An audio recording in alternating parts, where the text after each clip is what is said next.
don't know why I'm doing this. I don't know why I want to do this. But I might start a little video vlog what I've been through in my life. I've had a couple people pushing at me about it. And I've started a book once or twice before. So, here it goes. I've had a lot of stuff going on in my life. A lot. More than most. Seen more in my 32 years than most 60-year-old folks have. But, I'm not here to say I know it all. But chances are, if you ask me a question about something, I've got some kind of response, some kind of answer. And it's because I've been through a lot. I mean, I've seen a lot, I've done a lot, I've been through a lot. When the struggle's real, folks, the struggle's real. So, I'll start it back. My earliest memory of us struggling was when I was 6 years old. 5 or 6. My baby brother was 2 months premature. So he spent a month in the hospital, maybe a little more.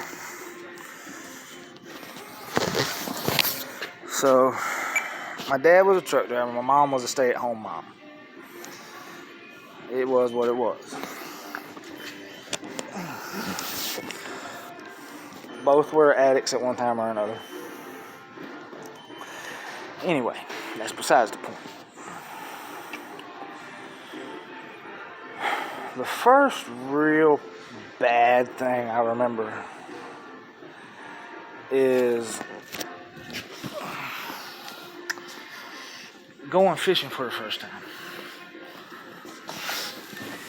My dad said, "Hey, y'all, we finally got Cody home. We need to relax. I want to go fishing.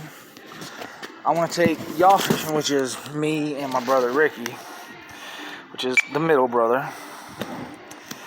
So,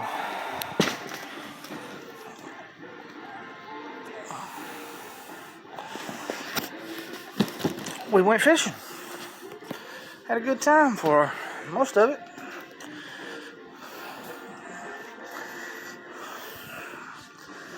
We got ready to pack up and leave. Sorry, I keep pausing. I'm working on the hunting locations. But we got ready to pack up and leave. A 6-year-old, a 3-year-old, or a 5-year-old, and a 3-year-old. Something like that. Anyway. We got ready to pack up and leave. And my dad says, "Okay, y'all reel y'all's poles in and set them down. We'll get the stuff up and we'll go." Well, a 6-year-old had a bright idea. Well, he's taking a long time to put the tackle back in the tackle box. Let's throw these out again. Well, when we did, the lines crossed. And then we tried to reel them back in.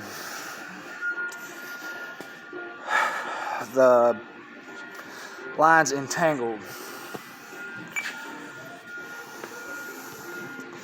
So we reeled in. They're real tight. We go to snatching on them, which, if you're big into fishing, you know is a no-no. We go to snatching on them. My dad's got his back turned to us. He's at the tackle box putting everything up. And one of our lines breaks. I don't remember if it was mine, if it was my brother's.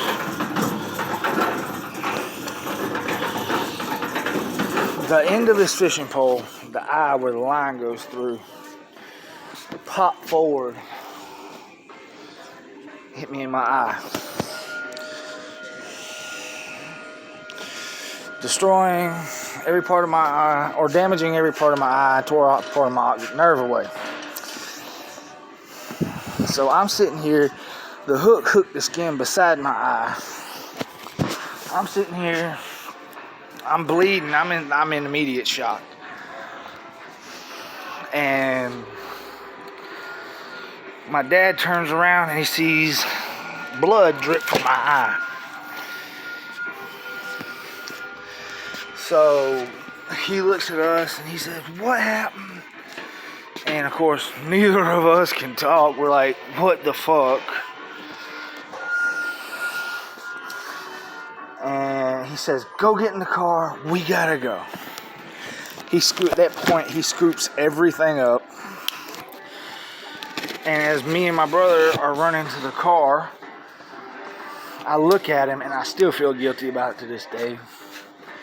Even though I was a hard-headed 6-year-old that said it.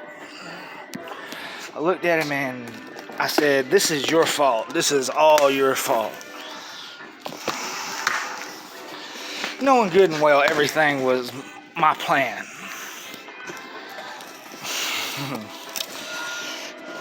Kind of fucked up, ain't it? Anyway, we get in the car, we go to the house. Like I said, my brother hadn't been home from the hospital a week. We pull up in the driveway. Daddy runs in the house freaking out. He can't explain to Mama what just happened real good, and finally he gets it out. They're throwing clothes on my baby brother, everything. We get in the car, we're riding. We live in outside of a little town. The closest hospital is like 35 miles away. We get into the next little town, and there's a traffic jam. Great. So I'm holding my eye.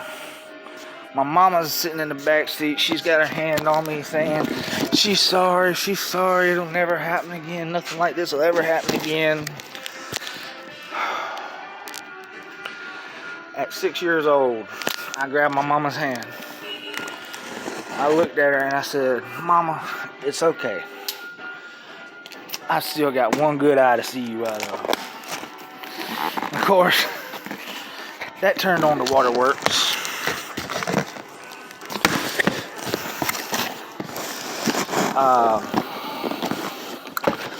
Anyway, back to being in the traffic jam. We had just went past a fire station. And my mama goes, "Steve," which is my daddy. "Steve, turn around, go back. There's paramedics that can help him at the fire station." So you won't hear me refer about God very much. You really won't. That right there was an act of God. Back to the fire station.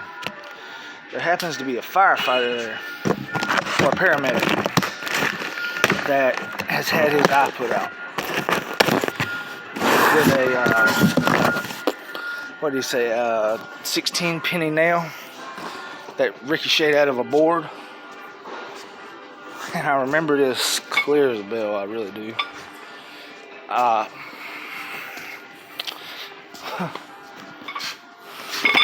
He's sitting there, he's trying to calm me down. He's trying to calm Mama down. He's like, "Okay, so I need you to sit back. I'm going to have to open up your eye and look in it." At this point, I mean, I'm calm. I haven't freaked out.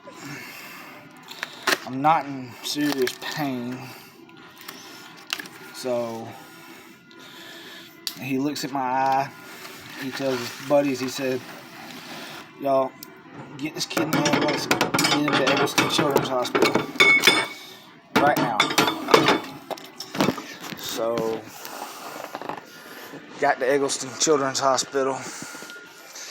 By then they gave me anesthesia and I was kind of in and out of it. And 3 surgeries later, donations from the Lions Lighthouse organization paid for my surgeries. And that's the story of what happened to my eye. That's why, if you look at it, it looks funny. I'm blind in it, completely blind. I got a little peripheral vision, which looks like you're looking through a messed up telescope. And that's part 1.